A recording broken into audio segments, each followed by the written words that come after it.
Alléluia, alléluia. Bienvenue à l'ISJC International Ministry. Je suis très fâché, pas moi, le Saint-Esprit. Le Saint-Esprit est debout pour que je m'adresse à vous une fois de plus. Souvenez-vous, la dernière fois, je parlais de l'autel, le vrai autel. Je vous ai montré un exemple d'un autel de prière pour vous sensibiliser que un homme de Dieu ne doit pas vous dire qu'il installe un hôtel de prière chez vous en vous prenant 300 000 francs. C'est de l'arnaque et je suis très content. Beaucoup ont écouté et beaucoup ont été épargnés de cette arnaque et beaucoup se sont même abonnés parce que ça, c'est la vérité. Qu'est-ce qui me fait réagir aujourd'hui encore? Écoutez-moi très bien, le Saint-Esprit est fâché. Il m'a pressé de vous parler. Parce que l'apôtre Paul dit, si je plaisais encore aux hommes, je ne serais pas, n'est-ce pas, serviteur de Jésus-Christ. Je ne peux pas me taire devant cette réalité, ce que le monde entier est en train d'être racheté par Satan. Alors, il s'agit de quoi? Demain 14, nous sommes le 13 ici aujourd'hui aux États-Unis. Dans bientôt, ce sera le 14 dans d'autres pays. Il y a une fête là, la Saint-Valentin. Je suis venu pour te dire qu'il y a deux choses dans ce monde, deux puissances, la puissance de Dieu et la puissance de Satan. Je veux dire Dieu et Satan, la lumière et les ténèbres. Maintenant, il y a des fêtes bibliques, je n'ai pas le temps de tout citer ici. Il y a les fêtes bibliques, c'est ça qu'on fête. Il y a une fête que tu peux fêter, mais qui n'est pas biblique. Et si on cite un nom, on dit saint, on doit vous présenter ce saint dans la Bible. Il n'y a pas un seul nom dans la Bible qui s'appelle Valentin et qui soit saint. Qui est qualifié pour être saint? Ce n'est pas la nomination de quelqu'un, soi-même un grand leader religieux, qui décrète que tel est saint. Et ça parcourt des siècles. Là, j'ai laissé, ça fait 2 ans que je fais ce ministère. Cette année, si le Saint-Esprit me dit, tu ne te tais plus. Il n'y a pas un Saint Valentin. Je parle ici d'abord aux chrétiens. Chrétiens. Vous rentrez là-dedans, vous vendez votre âme.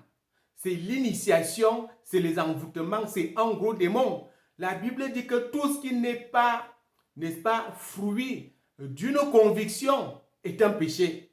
Alors, si tu n'es pas convaincu que Valentin est biblique, et qu'il a été, il est saint même, je ne sais pas quand est-ce qu'il est mort, selon les règles bibliques, vous comprenez, tu fêtes cette fête-là, tu reçois un cadeau, tu offres un cadeau, tu es initié.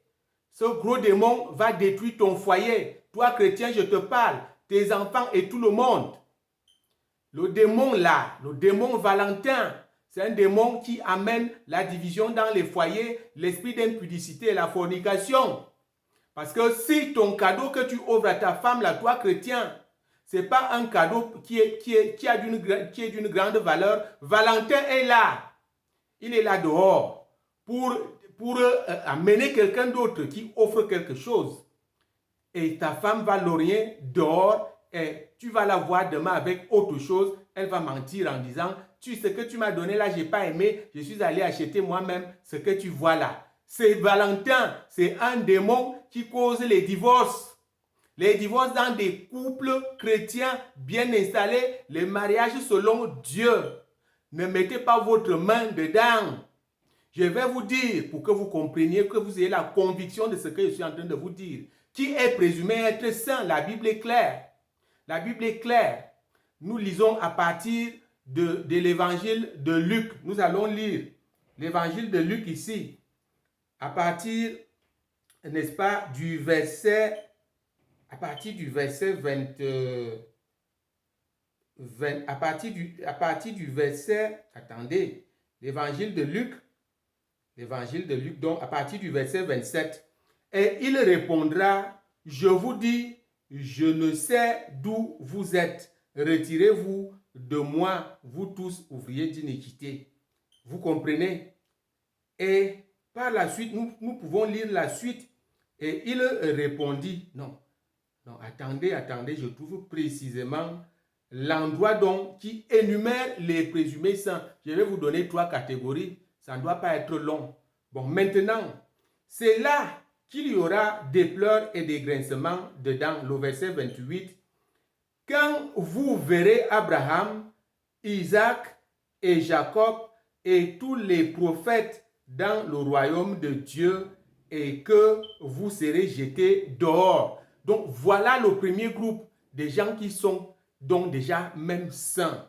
Abraham, Isaac et Jacob, ça suppose ici les 12 tribus et puis, n'est-ce pas, les prophètes, les élus de Dieu. Et alors, le verset qui suit dit que et il en viendra de l'Orient et de l'Occident, du Nord, du Midi et de l'équipe, c'est-à-dire le chrétien maintenant, toi qui es encore vivant et qui va à l'église. Et si tu marches selon Dieu, si tu persévères jusqu'à la fin, malgré les tribulations et les persécutions, alors c'est le deuxième groupe qui va suivre ici. Ceux qui viendront de l'Orient, de l'Occident, de l'Est et de... Donc, voilà un deuxième groupe qui va suivre. Maintenant, nous avons un troisième groupe des saints. Selon Apocalypse, la révélation que Jean a reçue, nous trouvons cela dans Apocalypse chapitre 14, que je vais lire très rapidement et vous allez voir. Ce sont ceux qui se sont pas souillés, ceux qui ne se sont pas souillés avec les femmes, car ils sont vierges et ils suivent l'agneau partout où il va. Ils ont été rachetés d'entre les hommes comme les prémices pour Dieu et pour l'agneau. Remontons légèrement au verset 3, vers la deuxième partie. Et devant les 4 êtres vivants et les vieillards, et personne ne pouvait apprendre le cantique si ce n'est les 144 000 qui avaient été rachetés de la terre. Ils seront au nombre de 144 000 vierges. Nous avons certains serviteurs de Dieu aujourd'hui, ils sont encore vierges. Voilà les présumés saints. Vous comprenez? Il n'y a pas de saint qu'on nomme quelque part. Valentin n'est pas un saint. C'est un démon de divorce, de fornication. Tu es chrétien, tu fais ça, tu es dans les problèmes avec Dieu. Je vais m'arrêter là et que le Seigneur vous bénisse. Ne prenez pas de cadeaux, vous chrétiens, n'en faites pas aussi. Il n'y a pas un saint qu'on appelle Valentin. Si tu peux fêter ça parce que c'est Valentin, tu as des problèmes. Tu te courbes devant un démon et tu auras des problèmes. Il n'y a que la vérité qui sauve. Je suis obligé de vous dire cette vérité. Et je vais te dire aujourd'hui, si tu t'abonnes à cette chaîne, parce que je te flatte, mais retire ton abonnement. Nous sommes là pour sauver véritablement les âmes. Que le Seigneur vous bénisse au nom puissant de Jésus-Christ.